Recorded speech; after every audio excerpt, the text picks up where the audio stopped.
Hello and welcome. In this lesson, we will explore the higher order derivatives. Remember that the derivative of a function f of x is denoted by f prime x, and it is a function itself. Since f prime of x is a function, then we can take the derivative of it. The result is another function, and we call it the second derivative of f of x, and it is denoted by letter f. Now, instead of prime that was represented by one line, f second x is represented by two short lines. So f second x. So given a function y equals f of x, the derivative of it in Leibniz notation is dy dx, prime notation f prime x. Then the second derivative of f prime will be f second x in prime notation, and f second x will be d dx, or the derivative of dy dx, or for short we'll say that is d squared y of dx squared, which means that we are differentiating the function y twice in terms of the independent variable x. Other common abbreviations of the second derivative are capital letter D squared, or capital letter D squared with a little x subscripted.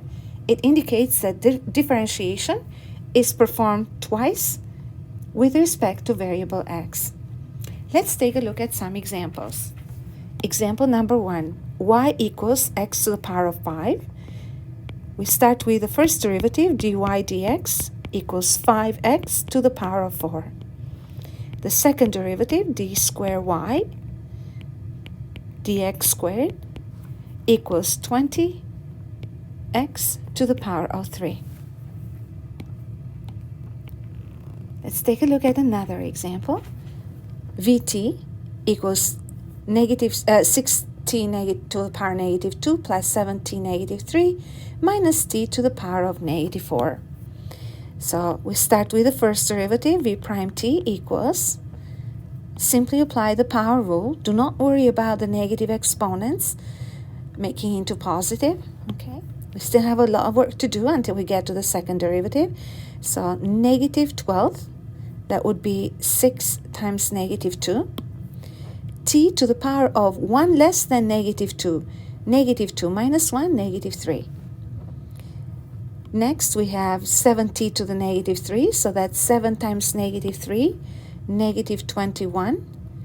T to the power of 1 power less than negative 3 is negative 4. Last, we have negative 1 times negative 4, so plus 4t to the power of 1 less than 4, which is negative 5. For the second derivative, we'll differentiate v prime. So we are referring to this equation. So now again, power rule one more time. This time we have 36 t to the power of 1 less than negative 3, which is negative 4, plus 84 t to the negative 5 minus 20 t power negative 6. Now, if we want to write the answer in the most simplified and factored form, then we have to look for the greatest common factor. For the greatest common factor, first we take a look at the coefficients. So the coefficients are 36, 84, negative 20, so 4 is a common factor. And then we look at the variables. So we have t to the negative 4, negative 5, negative 6. So t is common, and we always take out the smallest power. The smallest power is negative 6. And then in brackets, we'll have 36 over 4, 9. T will be to the power of negative 4, take away negative 6. So the power that we factor, we take it away from the power of the terms that are left inside the brackets. In the same way, 84 divided by 4, that would be equal to 21. T to the power negative 5, take away the power that is factored, and then minus 20 over 4 is 5. T to the power of negative 6 minus the negative 6. That power is all out, so you might as well not write at all. So now we have 4 t to the power of negative 6, 9t to the power of 2, 21t minus 5. One last thing you might want to do is convert this exponent into a positive, and we do that by simply bringing it down to the denominator. Remember that only t to the negative 6 will be able to come down because that has a negative power. So the numerator will have 4, 9t squared plus 21t minus 5. And this will be the second derivative of v. Let's move on to the next example.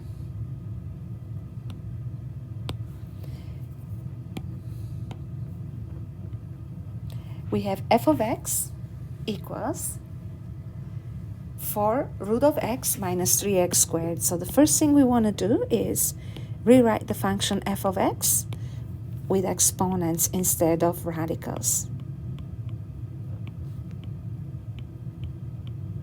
So we'll start with f prime of x, power rule again. So 4 times 1 over 2, x to the power of 1 less than 1 over 2. So 1 over 2 minus 1 minus 3 times 2, 6, x to the power of 1 less than 2, which is 1.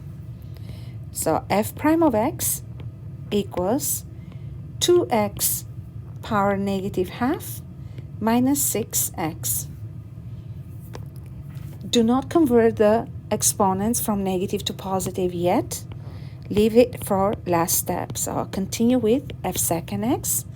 So now we get 2 times negative half, so that's negative x, meaning negative 1, x then, to the power of negative 1 over 2, take away 1. And then minus 6. Derivative of x is 1. So this would equal negative x to the power of negative 3 over 2 minus 6. If we want to write this with positive exponents, then we'll say negative 1 over x to the power of 3 over 2. Let me make this bigger actually. And then minus 6. And that would be f second x. So let's take a look at some more interesting examples. So in all the examples we looked at right now, we just had to apply the power rule. Okay, these are the nicest functions to work with when it comes to finding the higher order derivatives.